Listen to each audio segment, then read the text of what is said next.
Hello, everyone. This is Alan with Alan Wang Realty Group at Keller Williams, Santa Clara Valley. I'm really excited to present the August 2023 Silicon Valley Real Estate Update. And without further ado, get into the slide deck here. First off, my title for this month is A Market That's Picking Up Steam, which is a refreshing new update. I just want to give you some market activity from some of our listings. For example, in Sunnyvale, great schools, 3-bed, 2-bath, 1,200 square foot property. We had 3 offers, 14% over list price. We did have 2 transmission power lines nearby that could have affected the offer count. However, we still did very well. Berryessa condo market was not doing well prior, but 1 bedroom, 1 bath, 677 square feet. Not typically our best selling product, but we still sold 11% over list with 7 offers. 60,000 over. And this is amazing because the low-end homes are actually doing quite well because of the fact that, well, this ended up at 520,000. It's affordable. And with the rates the way they are, the lower-end homes are doing better now. South San Jose condo, 3-bed, 2-bath, 1,895 square feet. We had listed this property, then we pulled it off. And when we brought it back on, we had a preemptive offer of $50,000 over list. So amazing comparable there. Things, again, example of things picking up. We had Newark single family home, 3-bed, 2-bath, 1,100 square feet over there across the bridge from Meta. 150,000 over list, preemptive offer, sold for 1.1 million, all cash. We did have 5 other offers as well, but they were loan offers. So we decided to just take the cash offer. Then we had a Milpitas single family home, 3-bed, 2.5 bath, 1,705 square feet. Sold 171,000 over list price at 1.6 million. Again, another preemptive offer came in and we ended up taking it. So we're in a strange window right now where the preemptive offers, we don't generally like to take them, but it's up to the sellers, of course. But the preemptive offers are so tempting that there is not 100% guarantee that there will be a better offer in about a few more days. And so our sellers have chosen to go with the preemptive offers. State of the market. Again, the rates are fluctuating a little bit, given where things are with the Federal Reserve. But the buyers have overall adjusted to the rate environment, understanding it's going to be in the between 6 to 7% range. If they're buying, they're aware of it. But buyers realized that when the new year rolled around, that their housing needs could not wait. Life goes on, and so they had to get adjusted to the new rates. Inventory still remains low. Sellers are not moving. They do not want to give up those amazing 2 to 3% interest rates, and who can blame them? So unless they're moving out of the area, retiring, downsizing, etc., they're not selling. And so we're finding not a lot of homes to buy with the buyers that are active on the market. Multiple offers are back. Mostly, we call it the tale of 2 markets. So if you have a home in a great school district, those are still moving, and no matter what kind of product it is. But if your house is maybe in the upper end of an area without great school districts, you have people choosing, going, okay, well, do I want to spend 2 or 2.5 million on this area, or do I want to go to an area with better school districts? So that's the issue if you're in one of these markets that don't have the great school district, or it's a little bit further away without the school district. Yes, there's, as I mentioned, some opportunity remains. So if you're a buyer in one of these pockets that don't have the great school districts, selling in the upper end, you have some opportunity there. Some economic trends. I will be covering detailed on inflation, mortgage rates, the stock markets, and employment. Inflation, June of last year, 9.1%, really peaked out. And if you recall, I was seeing gas prices at $7.50 a gallon in Menlo Park, for example. But now it's this year, February 2023, we're down to 6%, then April 5%, May 4%. June 3%, and we inched up a little bit to 3.2% in July. But overall, the Fed policy is working. It's painful, but it's working. The interest rates have shot up quickly, as well as mortgage rates, but we need to get inflation under control. So not sure what the Federal Reserve is planning to do next. Perhaps they'll just keep going since this inched up a little bit. But either way, they're probably getting close to slowing this down at some point, which would be good for the real estate market.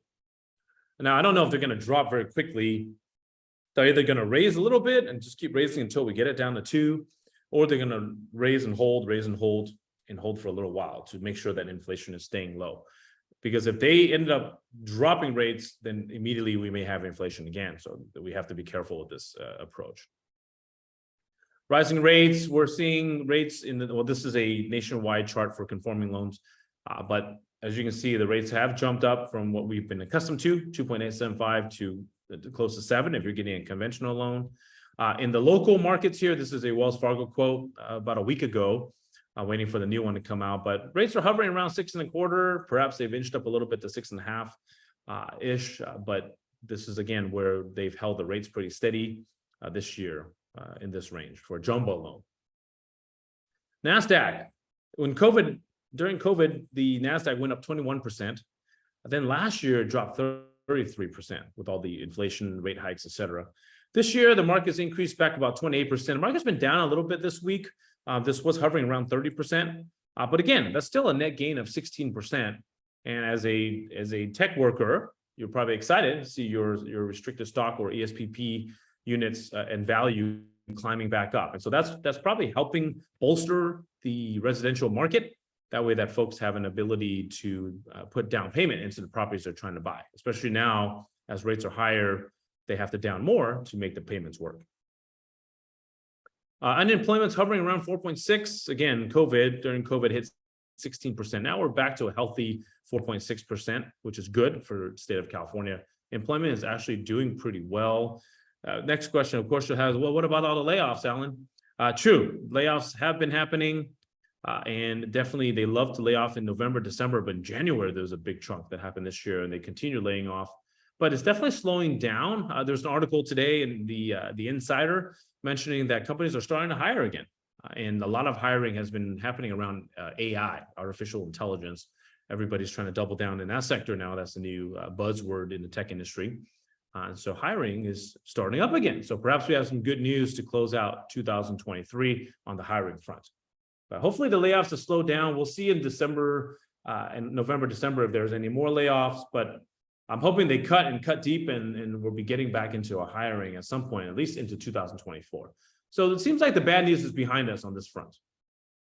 There are some global news that's been coming out. I believe China is experiencing deflation, which is dragging the global economy down a little bit. And that could be why the stock markets have been down a little bit in the last week. Projections. Inflation should continue trending downward. I believe our Federal Reserve, they're doing a good job on this, even though it's very painful for the rest of us to watch these rates rise as they are. They're likely going to hold rates steady or slow down the increases. Excuse me. The NASDAQ has mostly recovered, which is good for our local tech workers, and that it usually feeds into real estate home buying. As a seller, inventory is low. So if you're looking to sell your property, it's a good time to do so. Definitely check in with us. If you're in a good school district, your house will sell and sell very quickly. If you're not in the good school district, it'll kind of depend on what kind of house you are and what price range you're in. So we'll have to do a personal analysis for you on that. We will generally see multiple offers, but again, pricing is key. If you overprice your home, it's going to sit. It doesn't matter what market you're in. But if you price it, and we've been advising folks to price slightly under market to get that traffic going, to push upward. But again, we have to make sure that your market supports that strategy. I'm a little careful. A lot of buyers are coming to open houses. We're seeing a lot of action. They're trained to ask the right questions, but that doesn't mean they're doing anything. So what we're seeing is a lot of activity, a lot of disclosures downloaded, a lot of people asking questions. We call them on Monday. They're not necessarily going to write an offer. So for example, we might have 28 disclosures out and we'll have 3 offers come in, which is fine. As a real estate agent, all we need is 1. And if we can get at least 2, it keeps the other one honest and we can get in contract. But it's not what it was before when there's 28 disclosures, suddenly 75% of people writing or 50% of people writing. Buyers are still a little skittish.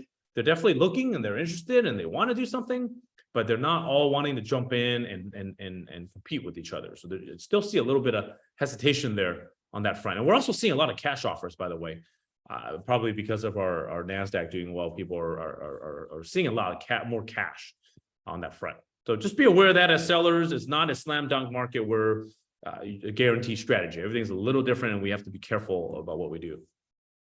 On the buyer side, the market has turned slowly, but still turned. The bottom was last year, December. That's when everyone was terrified and afraid.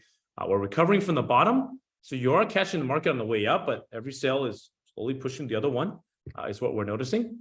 And we're mostly competing again. If you're, again, school districts, you'll be competing.